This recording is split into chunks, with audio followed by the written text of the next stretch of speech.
अगर आप देसी मुर्गा और कड़कनाथ मुर्गे का एक साथ आनंद उठाना चाहते हैं तो क्या ये संभव है?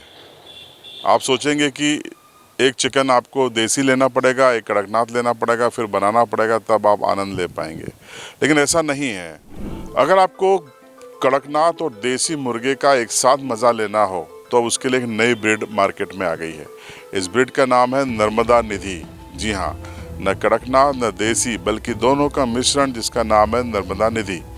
जबलपुर के नानाजी देशमुख वेटनरी जो विश्वविद्यालय है, उनके वैज्ञानिकों ने इसकी खोज की है और अब ये मार्केट में तेजी से फैल रही है। मात्र 3.5-4 महीने में ही इसका वजन 1 किलो के आसपास आ जाता है और 6 महीने पार होते होते ये करीब 2 किलो का आ जाता है।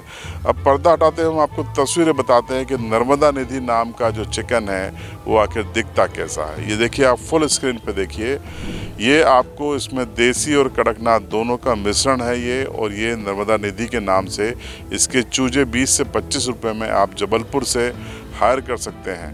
और बात अगर हम अलीराजपुर की करें तो यहाँ पर अगर आप देखना चाहते हैं तो यहाँ के कृषि विज्ञान केंद्र में फ़िलहाल 4 नर्मदा निधि के जो नग हैं, पीस हैं, वो उपलब्ध हैं, लाइव हैं।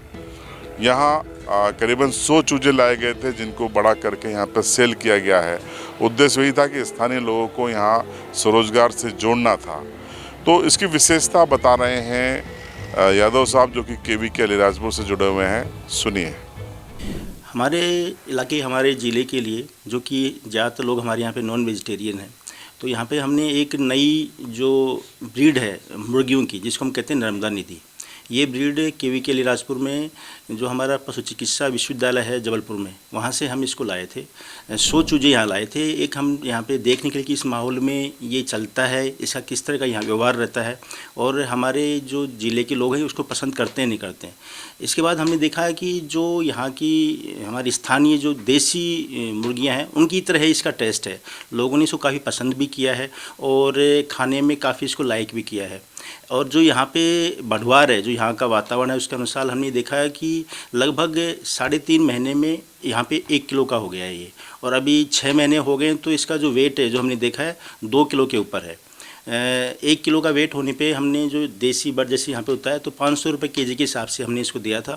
और सबसे बड़ी बात यह है कि चूँकि ये अलीराजपुर ज़िला है और यहाँ पे मोस्ट ऑफ जो लोग हैं वो नॉन वेजिटेरियन हैं, तो इसको एक धंधे के रूप में हमारे युवा कर सकते हैं। जो हमारे स्वयं सहायता समूह हैं वो इसको धंधे के रूप में ले सकते हैं और एक आय का इसको ज़रिया बना सकते हैं। आने वाले समय में कृषि विज्ञान केंद्र अलीराजपुर इसके लिए काफ़ी प्रयास भी कर रहा है। प्रशासन से भी हम इसके बारे में प्रयास करेंगे कि इसको हमारे जो स्वयं सहायता हैं ज़िले में समूह हैं उनके माध्यम से इसको प्रमोट किया जाए और लोगों की आय में किस तरह हम इसको बढ़ा सकते हैं, किस तरह शामिल कर सकते हैं, इस पर हम प्रयास करेंगे। तो क्या इसमें वाकई में कड़कनाथ के स्वाद का भी एहसास होगा और देसी का भी एहसास होगा? ये सवाल भी हमने डॉक्टर यादव से किया। जवाब सुनिए। मैं बताना चाहूँगा कि इसमें 25% जो गुण हैं वो कड़कनाथ के हैं और 75% गुण हैं वो देसी बर्ड के हैं, जो जबलपुर कलर्ड जिसको हम कहते हैं। तो निश्चित रूप से इसमें दोनों के गुण इसमें हैं और इसी कारण से इसका जो मांस है वो काफ़ी स्वादिष्ट है, लोग इसको पसंद भी कर रहे हैं। निश्चित रूप से जो लोग लाइकिंग करते हैं कड़कनाथ खाना, वो इसको भी खा सकते हैं और अपने मन के अनुसार उसका यूज कर सकते हैं। तो अगर आप नॉनवेज खाने के शौकीन हैं और कड़कनाथ और देसी को लेकर अक्सर कंफ्यूज रहते हैं, तो लीजिए, दोनों का विकल्प आ गया है एक कॉमन के रूप में, नर्मदा निधि। इस्तेमाल कीजिए और उसके बाद कमेंट बॉक्स में आपकी राय ज़रूर दीजिए। चैनल पर नए हैं तो सब्सक्राइब कीजिए और बेल आइकन ज़रूर दबाइए।